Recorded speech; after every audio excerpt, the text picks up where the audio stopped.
మత్తయి సువార్త నుండి 20 ప్రశ్నలు.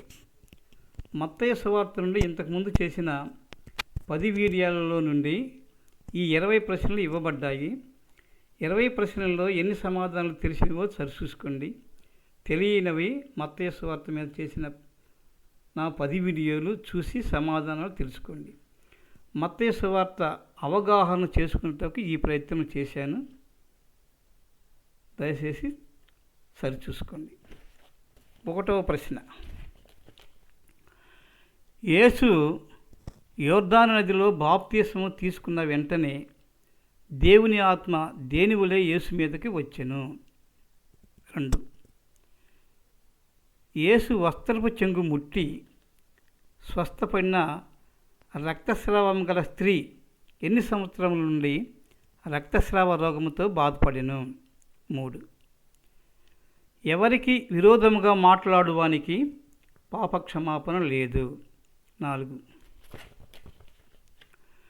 నీతిమంతులు తన తండ్రి రాజ్యంలో ఎలా ఉంటారు అని యేసు చెప్పెను.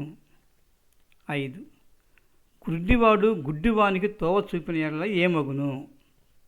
6, యేసులాగా నీళ్ల మీద నడిచిన ఆయన శిష్యుడు ఎవరు. 7, యేసు రూపాంతర కొండపైకి ఎవరెవరిని వెంటబెట్టుకుని పోయెను. 8, యేసు పన్ను కట్టిన షెకెలు ఎక్కడ దొరికెను. 9, యేసు శిష్యులలో జబదయి కుమారులు ఎవరు. 10, పునరుద్ధానం లేదని చెప్పేటి వారు ఎవరు. 11, హృదయశుద్ధి గలవారు ఎవరిని చూస్తారు.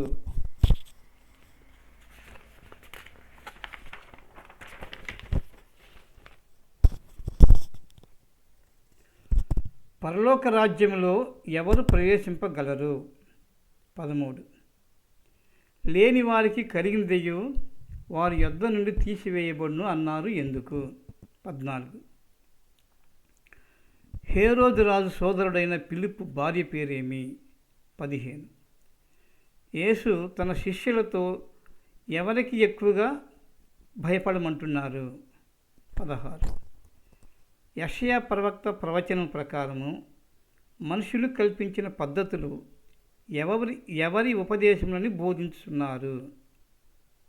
17, యేసు శిష్యులు చాంద్ర రోగము గల వాని యొద్దనున్న దెయ్యములను ఎందుకు వెళ్ళగొట్టలేకపోయారు, ఎందుకు స్వస్థపరచలేకపోయారు.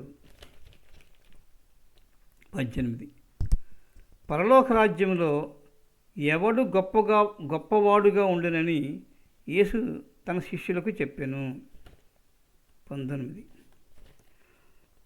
సమస్తమును విడిచి నిన్ను వెంబడించిన మాకు ఏమి దొరుకునని పేతురు అడిగిన ప్రశ్నకు యేసు ఏమని సమాధానం చెప్పెను.